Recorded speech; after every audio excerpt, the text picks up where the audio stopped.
أعوذ بالله من الشيطان الرجيم بسم الله الرحمن الرحيم الحمد لله رب العالمين والصلاة والسلام على سيد المرسلين وعلى أهل بيته الطيبين الطاهرين المعصومين ولعنة الله على أعدائهم أجمعين أما بعد فقد قال الله سبحانه وتعالى في القرآن المجيد والفرقان الحميد وقوله الحق بسم الله الرحمن الرحيم فبأي آلاء ربكما تكذبان صلوات اللهم صل على محمد وعلى محمد. Today is the last majlis of the string of first Ashra of Muharram, and therefore is the last of the English talks as well. First of all, I'll clarify a couple of things that happened mostly yesterday, and then we'll go on, get on to our main topic. Yesterday, obviously, when I mentioned about discipline and the rest of it, there was no particular indication towards anybody. However, I myself got blamed, and on the way as I was going back to Hexham in the car, my daughter said that you talked about discipline, you talked about time management and the rest of it, but you took 2 or 3 more minutes over it. My apologies. However, like I explained to them as well, is that I probably should not have done it, but in our meeting, when we had that meeting, when we were discussing about the arrangements and management of Muharram, and when I was asked to do the English lectures for quote unquote 15 to 20 minutes, and it is true that I myself committed, and I said that okay, depends on what time, it will not depend on what time I get on the member. I will inshallah get off at 8 o'clock. I may take 2 or 3 more minutes, but not more than that. And I think I have fulfilled my commitment to the letter and spirit. So my apologies if people think that I have taken 2 or 3 more minutes in 1 or 2 days, but that's the explanation. There's no point in going more and more about this. Allahumma salli ala Muhammad wa ali Muhammad. I thought I should mention this because I started off my talk yesterday with the ayat of Quran which stated, "Oh, those who believe, why do you say things that you don't do yourself?" And Allah surely dislikes very much the fact that you say something and do something else. So I thought I should clarify that. Second is perhaps because of the same reason, lack of time or shortage of time, I perhaps could not explain myself very well last night, and I'm very grateful to Maulana Sahab who took it further and explained it in much better way and much more detail. But I should clarify this as well, because I certainly did not mean this. And I do apologize if anybody else had the same impression. When I said that Tawalla and Tabarra are Fruedeen according to most Maraje, but not all, because some Maraje would say there are 8 Fruedeen, not 10, and some would say 10. When I said this, neither me nor those Maraji themselves, none of us believes that Tawalla or Tabarra is, Nauzubillah, a useless thing. Everybody believes this is part of the, is essential part of our belief, Shia Islam. Without Tawalla and Tabarra, without the love of Ahl Bayt, without distancing yourself from the enemies of Islam and Rasulullah and Allah and Ahl Bayt, you cannot possibly be a Shia Muslim at all. That's a definite fact. There's no way you can go around. So why do some people not think it's part of Fruedeen? Just to explain this further, let me give you an example. Let's go back to Usul-e-Din. There are 5 Usul-e-Din. So Tawheed, Adl, Nabuwat, Imamat, Qayamat. Without these, you cannot possibly be a Shia Muslim, right? But that doesn't mean that there are no other beliefs. So for example, Quran Sharif. Can anybody even imagine just for a second to be a Muslim and say that I don't believe in Quran? You can't. Simply can't. And yet it is not part of Usul Din. What is it then? Well, in fiqh, in our fiqh, there are Usul Din, there are Furu Din, but there is another thing which is called Zaruriyat Din. And belief, such as belief in Quran, is part of Zaruriyat Din, which means that you cannot be even a Muslim, let alone a Shia Muslim, if you don't believe in these things. And Tawalla and Tabarra are about the same category. Without a firm belief and without the mawaddat and muhabbat of Ahl Bayt, you cannot possibly be a Shia Muslim. And without saying that you distance yourself from the Dushmanan Khuda, Dushmanan Rasul, Dushmanan Ahl Bayt, you cannot possibly imagine yourself to be a Shia Muslim. So that, hopefully that's clarified. Allahumma salli ala Muhammad wa ali Muhammad. We are very blessed to be Shia Muslim. We are very blessed that we are born, most of, I suppose all of us, but at least most of us were born in Shia family, and we did not have to struggle to find the truth. That truth, we were born with it. So it's not a small blessing, it's a great blessing of Allah Ta'ala. Which is why I thought that I should start my talk today with that ayat of Quran that I recited.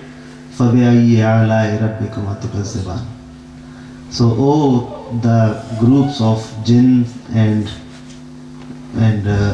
human beings, how can you and how many of the blessings of Allah you can possibly deny? You cannot, simply cannot.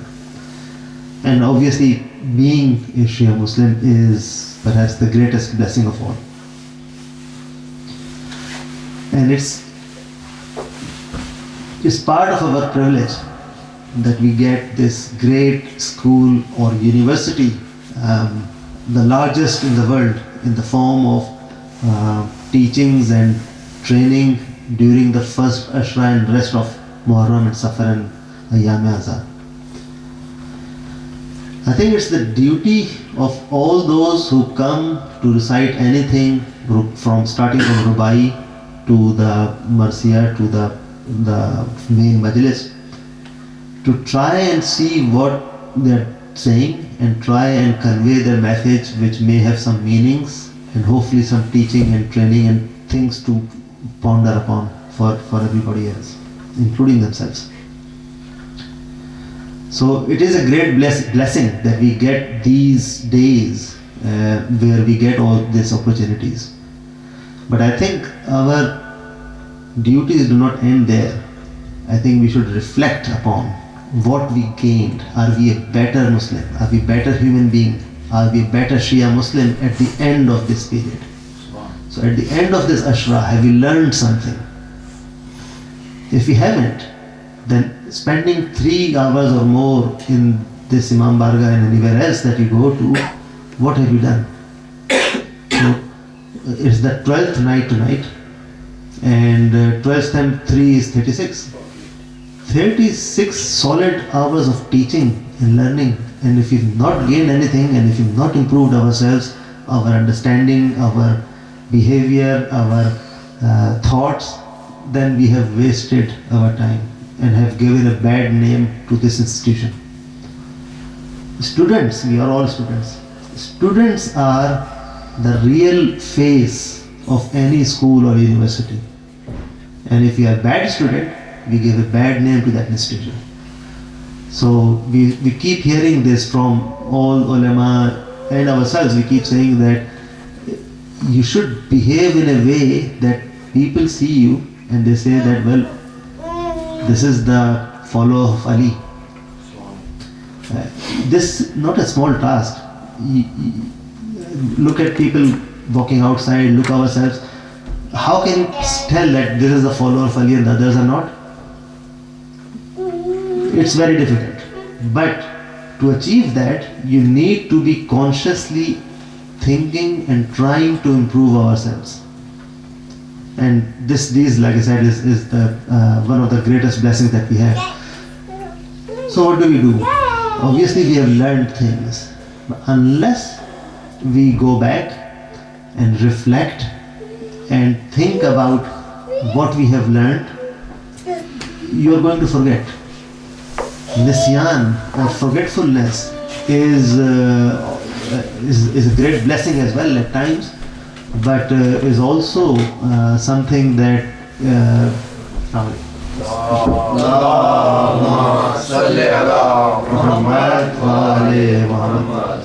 I was saying that this great blessing, if we don't take advantage of that and don't go home and don't try to think about what we have learned and what we can do to improve our behavior and ourselves from that learning that we had over the last 10-12 nights, then we have not done justice to ourselves.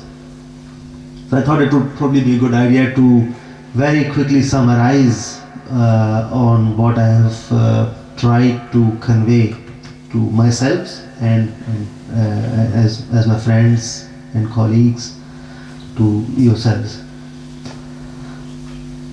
We started off by reminding ourselves, why do we celebrate Muharram? What is it that attracts us to this place in the first 10 or 12 nights of Muharram and rest of the year as well? It's the love of Ahl Bayt. We started off by reciting the ayat Quranic that قُلْ لَا أَسْأَلُكُمْ عَلَيْهِ أَجْرًا إِلَّا الْمَوَدَّةَ فِي الْقُرْبَى. We all know this, and so we tried and explained to ourselves that why do we regard or give regards to the things that we make ourselves from word, from clothes, and we then think that they are sacred. Why is that? And we took examples mostly from Hajj, that was the last month of the Islamic calendar, and we discussed that how these things justify or explain our actions during Muharram. So alam and tazia and weeping on Mawla Hussain, it's not just justified, but is inshallah the material for us that we will carry for our bakhshish inshallah in the Roza measure. We then next day talked about the most important aqidah for Muslims, Tawheed. And we discussed about mostly the modern scientists and philosophical views about it. And we discussed mostly the refinement theory. And then we talked about and discussed that this is not actually a new theory. Shahid Baqir Sadr has discussed this in his book. And then we discussed a great and long, we had to cut it short, but a dialogue between our sixth Imam and somebody called Abu Shakir. And there was not much time, but I did mention that reading about Tawheed more from the khutbah in Nahj al-Balagha number 185, which tells us that how can we, the mortal beings, not even begin to imagine the characteristics of Allah Ta'ala, Sifat Ilahi. How are they different? How can you think? You can always think of what's first. You can't go beyond it. What was before first? We can't. We have got our limitations. We can think of the limits, so we can think of what's last. But can there be something after last? But Mawla Ali explains that Allah is such an awwal that there's no awwal before him, and there's such an akhir. So it's such a great khutbah. I think it's something that you can only appreciate by reading it.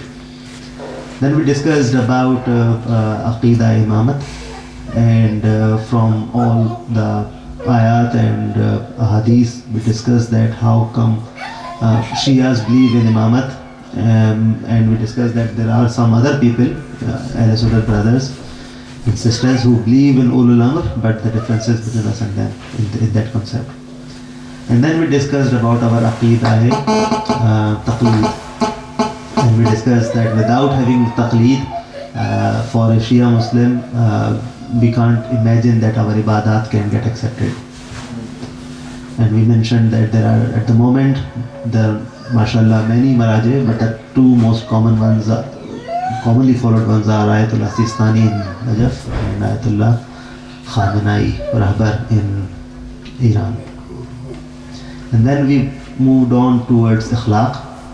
We discussed the akhlaq of Rasulullah very briefly. And then we discussed our duties and rights. So huququllah, huququl nafs, and huququl ibad. Rights of Allah Ta'ala, rights of ourselves, and rights of others over us. And especially the rights of parents over us. And then we moved on and discussed about the forbearance, patience, with the examples of Karbala. Obviously, we discussed that. We then discussed the bravery, and we did not get time in the beginning, but at the end yesterday we discussed about discipline as well. So those were some topics that we discussed over the last 11 nights, and I missed one topic, which is why I got this paper in my hand, which was dua. Dua is something that overlaps Aqidah over actions, and we discussed what is dua, why is it important, and when we believe that everything is pre-decided in Taqdeer, Lohe Mahfuz, everything is written up, why do dua at all? What difference is it going to make? And then we discussed lots of things about it, especially the sayings of Amirul Mu'mineen about this.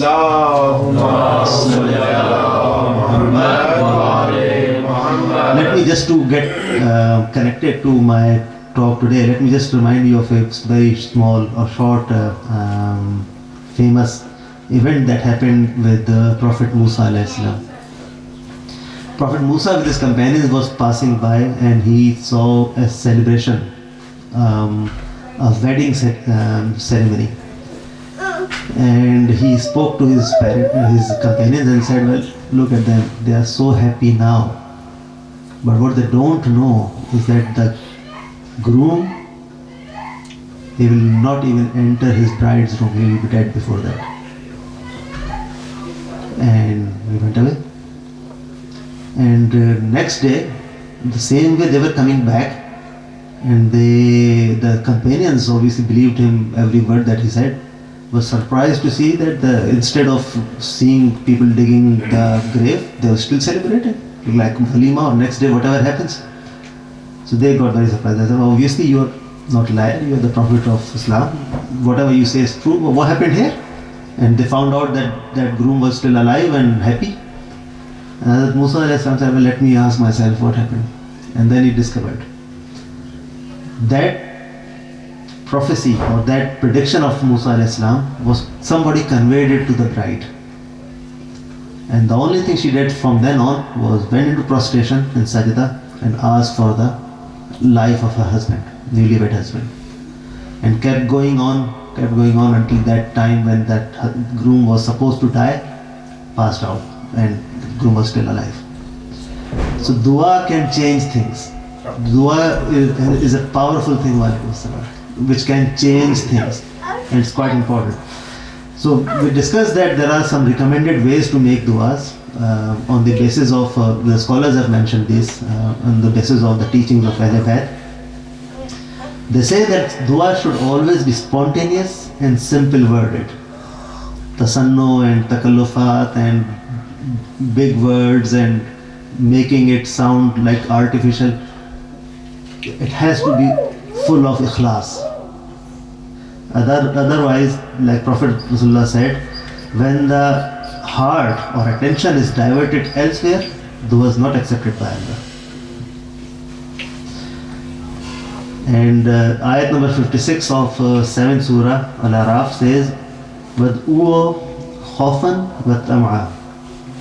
Do dua with fear and with tama, with knowledge, with desire. And when you do dua, choose the names of Allah Ta'ala as appropriate to your need. So if you are asking for rest, call the Raziq.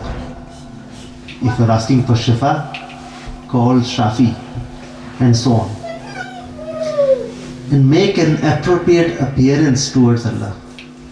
So do wuzu, sit facing Qibla, and make dua in neither too low a voice or not too loud a voice. And again Allah Ta'ala says, وَادْعُوا رَبَّكُمْ تَزَرُّعًا وَخُفْيًا. Do dua to Allah Ta'ala تَزَرُّعًا وَخُفْيًا, in a nice, soft and secret voice. And for the acceptance of the dua has to be a valid one. You cannot ask Allah Ta'ala to let you do something which is haram or makruh.